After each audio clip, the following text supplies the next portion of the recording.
내 집에서 나가라. 황기찬은 지호가 자신과의 아들이 아니라는 사실을 알게 되자 분노에 차 있다. 강세리에 대한 처벌. 황기만은 거실에서 조카 황지호와 장난감 블록을 쌓으며 웃고 있었다. 지호의 작은 손이 블록을 쌓아 올리며 까르르 웃는 소리가 집 안을 따뜻하게 채웠다. 그러다 지호가 무심코 내뱉은 한마디가 기만의 심장을 멎게 했다. 지호는 AB형이야. 어린아이의 천진난만한 목소리였지만 기만의 뇌리에는 천둥 같은 충격이 몰아쳤다. 그는 순간적으로 숨을 멈췄다. 황씨 집안, 심지어 동생 기찬까지 모두 O형이었다. AB형은 단 한 명도 없었다. 기만의 머릿속은 혼란으로 가득 찼다. 지호의 말이 사실이라면 이건 도저히 설명할 수 없는 일이었다. 저녁 식탁, 가족들이 둘러앉은 가운데 기만은 조심스럽게 입을 뗐다.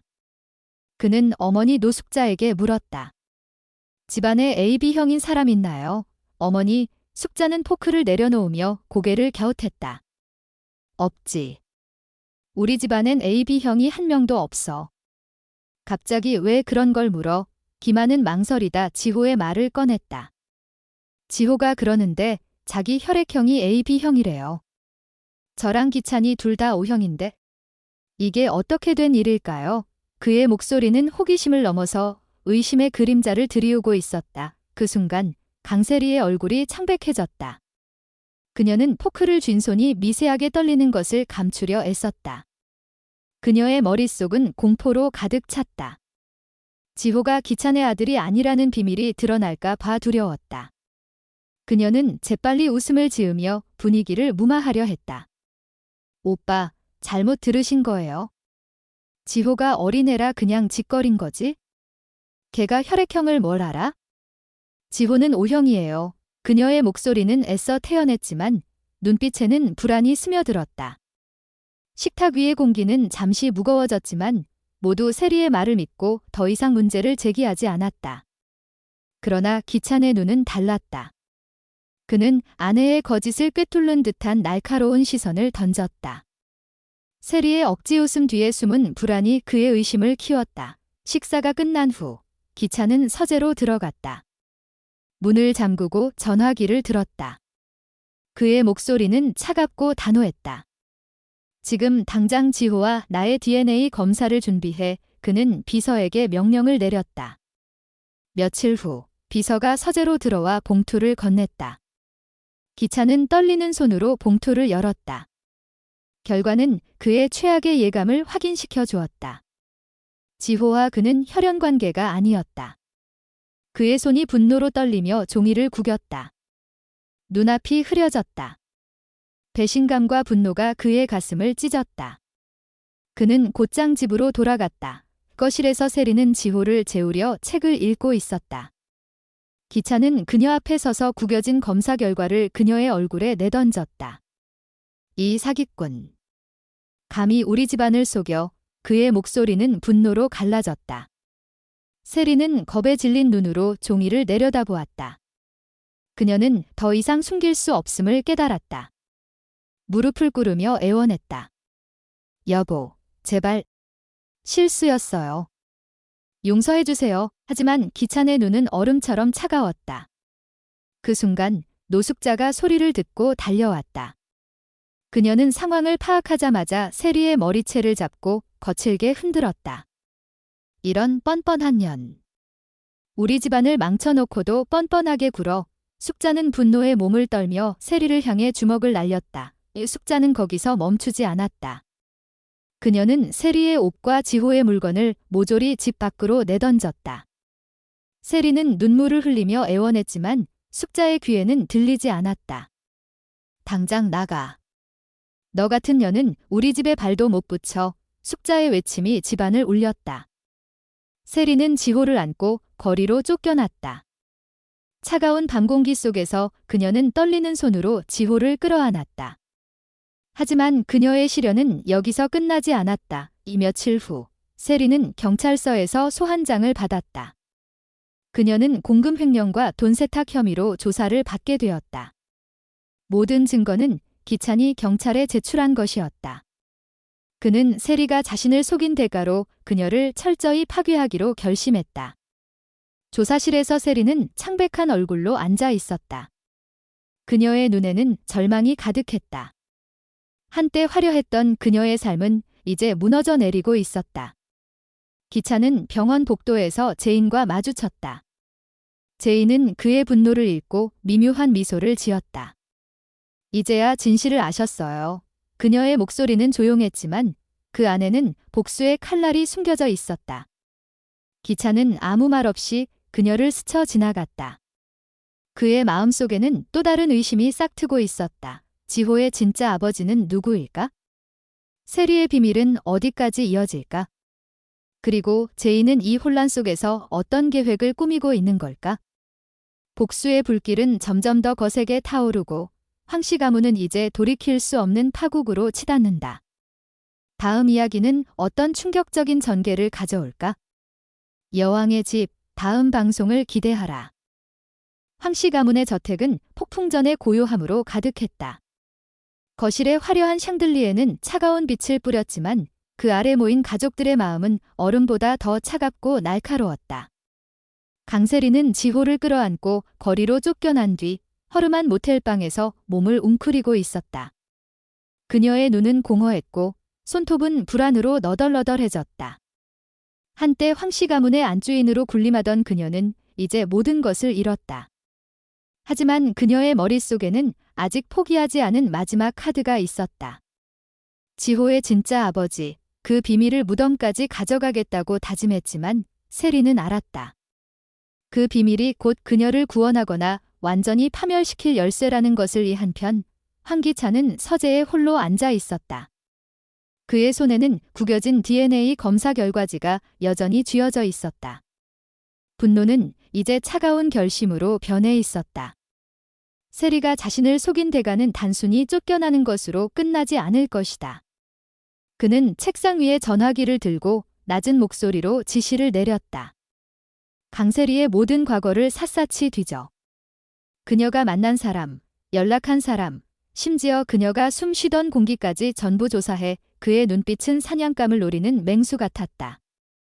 기차는 세리의 비밀을 파헤쳐 그녀가 숨길 수 없는 지옥으로 끌어내리기로 결심했다. 병원 복도에서 강재인은 홀로 서 있었다.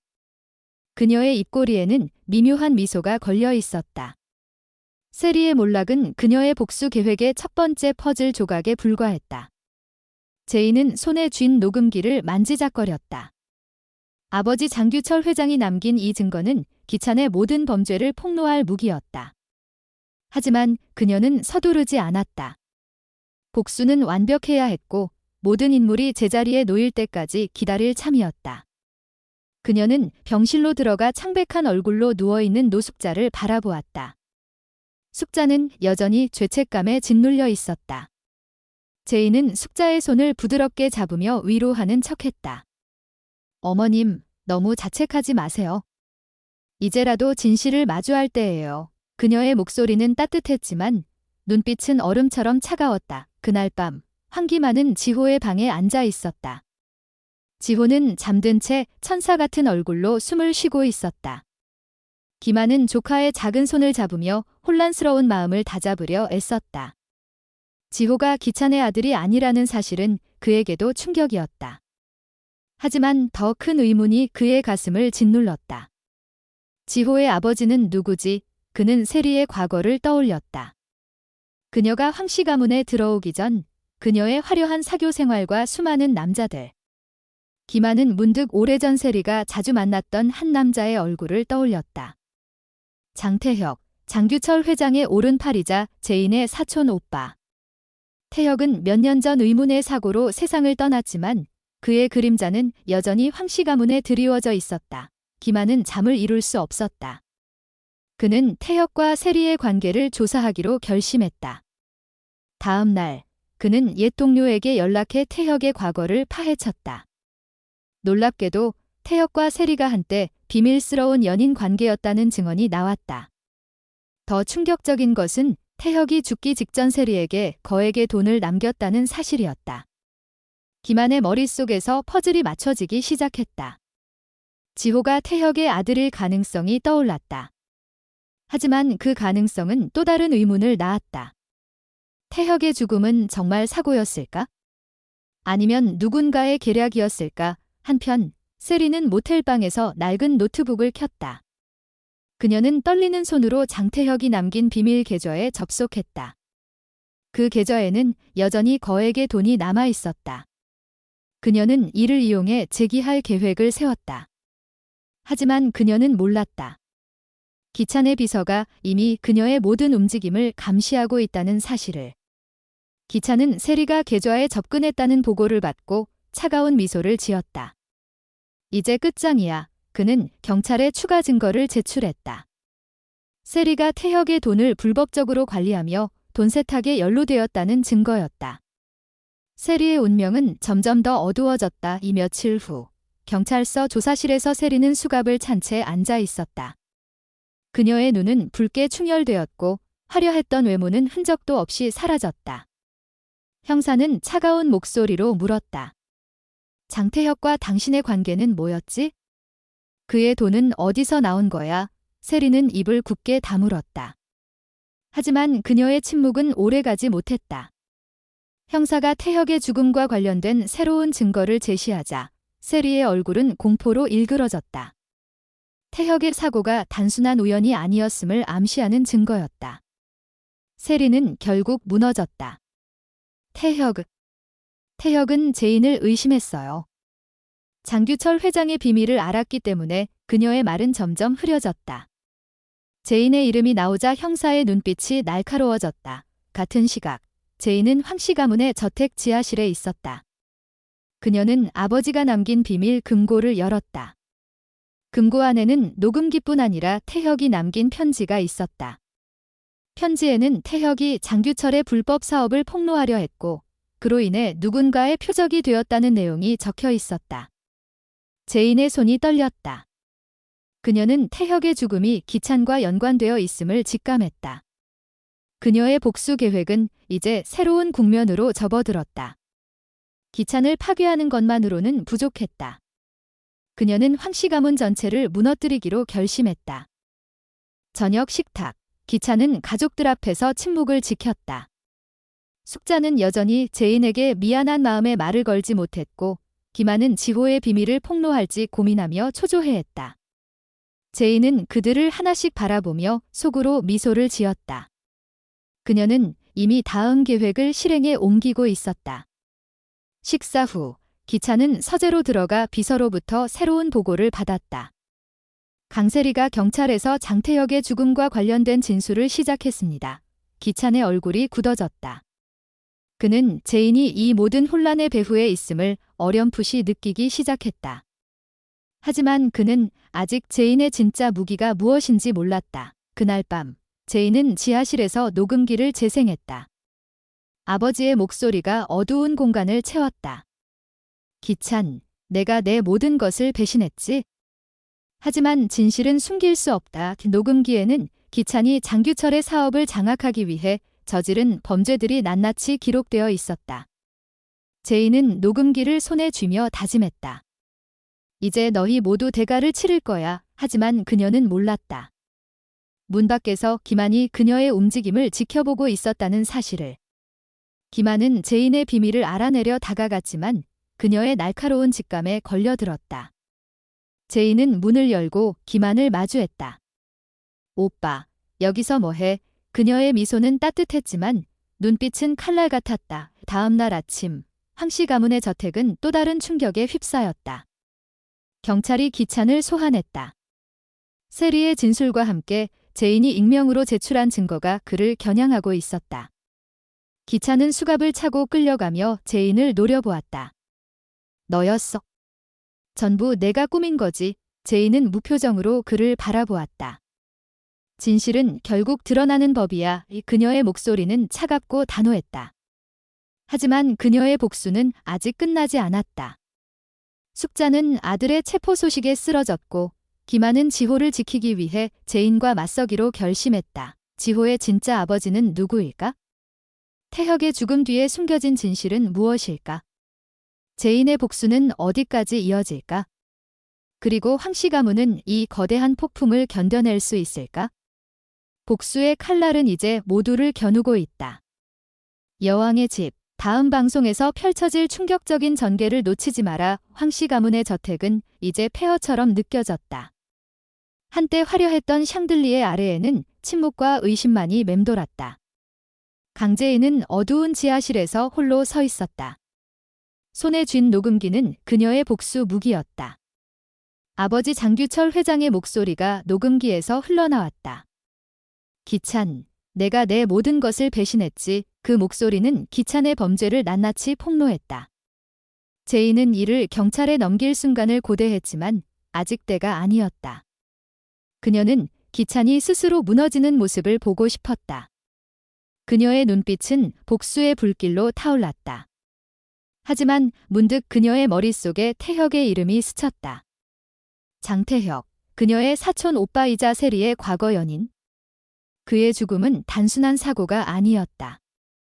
제인은 태혁의 편지를 다시 읽었다. 규철 회장의 비밀을 알았기에 나는 위험에 처했다. 그녀의 손이 떨렸다. 태혁의 죽음과 기찬의 배신이 연결되어 있다면 그녀의 복수는 훨씬 더 깊고 위험한 늪으로 들어갈 터였다. 한편 황기찬은 경찰서 조사실에 앉아 있었다. 수갑이 그의 손목을 조였고 그의 얼굴은 분노와 두려움으로 일그러졌다. 강세리의 진술과 제인이 익명으로 제출한 증거는 그를 궁지로 몰았다. 형사는 차가운 목소리로 물었다.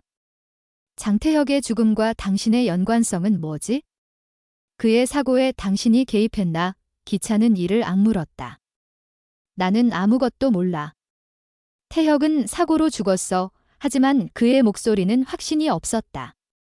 형사는 책상에 서류를 내려놓으며 미소를 지었다. 그럼 이 녹음은 뭔가? 장규철 회장이 당신을 지목했어. 기찬의 눈이 커졌다. 제인의 손길이 이 모든 것 뒤에 있음을 직감했다. 그는 주먹을 쥐며 이를 갈았다. 강재인. 내가 감히. 같은 시각 황기만은 지호를 데리고 병원에 있었다. 지호의 작은 손을 잡고 혈액형 재검사를 기다리며 그는 혼란에 빠졌다. 지호가 AB형이라는 사실은 여전히 그의 머릿속을 맴돌았다. 그는 세리와 태혁의 관계를 떠올리며 불안에 떨었다. 검사 결과가 나왔다. 의사는 담담히 말했다. 지호 군은 AB형입니다. 확실합니다. 기만의 심장이 내려앉았다. 그는 지호를 바라보며 물었다. 지호야, 누가 너한테 AB형이라고 했어? 지호는 천진난만하게 대답했다. 엄마가 그랬어요. 엄마가 아빠한테 비밀이래요. 기만은 숨을 멈췄다. 세리의 비밀이 점점 더 그의 가슴을 짓눌렀다. 황씨 가문은 이제 서로를 믿을 수 없는 지경에 이르렀다. 지호의 진짜 아버지는 누구일까? 태혁의 죽음 뒤에 숨겨진 음모는 어디까지 뻗어 있을까? 제인의 복수는 과연 성공할 수 있을까? 그리고 이 모든 비극 속에서 누가 마지막에 웃을 것인가? 여왕의 집. 다음 방송에서 펼쳐질 충격적인 진실을 놓치지 마라.